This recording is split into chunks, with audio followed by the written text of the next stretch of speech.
ಕರಾವಳಿ ಕೇಸರಿಕೋಟೆಗೆ ಅರುಣ್ ಕುಮಾರ್ ಪುತ್ತಿಲ ಸವಾಲು ಆಗಿದ್ದಾರೆ. ಬಿಗ್ ಶಾಕ್ ನೀಡಿದ್ದಾರೆ. ಕಳೆದ ಬಾರಿ ವಿಧಾನಸಭಾ ಚುನಾವಣೆಯಲ್ಲಿ ಪುತ್ತೂರಿನಲ್ಲಿ ಸ್ಪರ್ಧೆ ಮಾಡಿ 68,458 ಮತಗಳನ್ನು ಪಡೆದಿದ್ದರು. ಇದೀಗ ಲೋಕಸಭಾ ಚುನಾವಣೆಗೆ ಕೂಡ ಸ್ಪರ್ಧೆ ಮಾಡ್ತೇನೆ ಅಂತ ಹೇಳಿದ್ದಾರೆ. ಇದು ಬಿಜೆಪಿಗೆ ದೊಡ್ಡ ಶಾಕ್. ಈ ಬಾರಿ ದಕ್ಷಿಣ ಕನ್ನಡದಲ್ಲಿ ಏನಾಗುತ್ತೆ ಇದರ ಬಗ್ಗೆ ಒಂದು ರಿಪೋರ್ಟ್.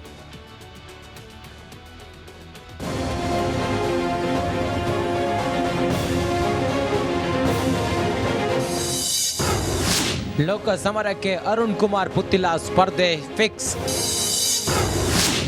ಮತ್ತೆ ಬಿಜೆಪಿಗೆ ಸಿಂಹ ಸ್ವಪ್ನವಾಗ್ತಾರ ಕರಾವಳಿ ಹಿಂದೂ ಹುಲಿ. ವಿಧಾನಸಭೆ ಚುನಾವಣೆಯಲ್ಲಿ ಬಿಜೆಪಿಗೆ ಸಿಂಹ ಸ್ವಪ್ನವಾಗಿದ್ದ ಪುತ್ತೂರಿನ ಹಿಂದೂ ಹುಲಿಯೇ ಅರುಣ್ ಕುಮಾರ್ ಪುತ್ತಿಲ ಈ ಬಾರಿ ಲೋಕಸಭಾ ಚುನಾವಣೆಗೆ ಸ್ಪರ್ಧಿಸುವುದು ಖಚಿತವಾಗಿದೆ.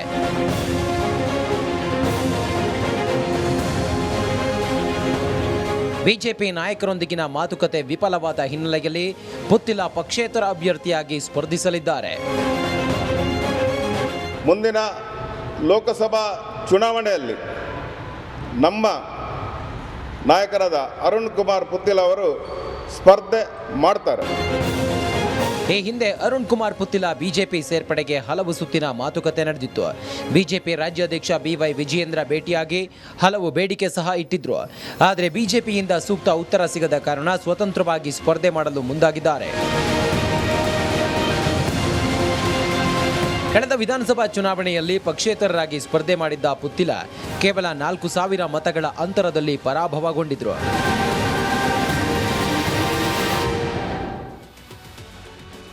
ಕಳೆದ ಬಾರಿ ಪುತ್ತೂರಿನಲ್ಲಿ ನೋಡಿ ಬಿಜೆಪಿ ವರ್ಸಸ್ ಹಿಂದುತ್ವ, ನಳಿನ್ ಕುಮಾರ್ ಕಟೀಲ್ಗೆ ದೊಡ್ಡ ಒಂದು ರೀತಿಯಲ್ಲಿ ತೊಂದರೆ ಆಗುವಂಥ ಎಲ್ಲ ಸಾಧ್ಯತೆಗಳು ಕಂಡು ಬರ್ತಾ ಇದೆ.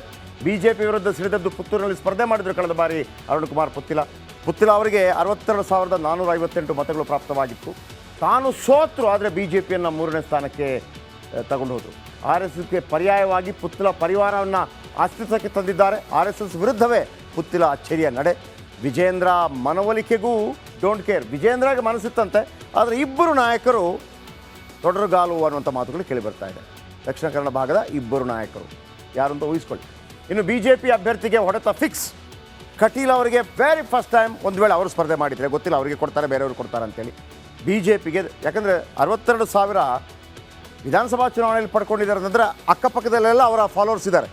ಅವರೊಂದು 1 ಲಕ್ಷ ಪ್ಲಸ್ ಮತಗಳು ಪಡೆದರೂ ಕೂಡ ಅವರು ಗೆಲ್ತಾರೆ ಅಂತ ಹೇಳ್ತಾರೆ. ಪಡೆದರೂ ಕೂಡ ಬಿಜೆಪಿಗೆ ತೊಂದರೆ ಆಗತ್ತೆ, ಹಿಂದೂ ಮತ ವಿಭಜನೆ ಆಗತ್ತೆ. ಈಗಲೂ ಪುತ್ತಿಲ ಅವರನ್ನು ಮನವೊಲಿಸಿ ಪಕ್ಷದಲ್ಲಿ ಉಳಿಸಿಕೊಳ್ಳದಿದ್ದರೆ ಬಿಜೆಪಿಗೆ ದೊಡ್ಡ ಹೊಡೆತ ಪುತ್ತಿಲ ಕೊಟ್ಟೇ ಕೊಡ್ತಾರೆ. ಮತ್ತೊಂದು ಕಡೆ ಸತ್ಯಜಿತ್ ಸುರತ್ಕಲ್ ಕೂಡ ಸೆಟೆದು ನಿಂತಿದ್ದಾರೆ.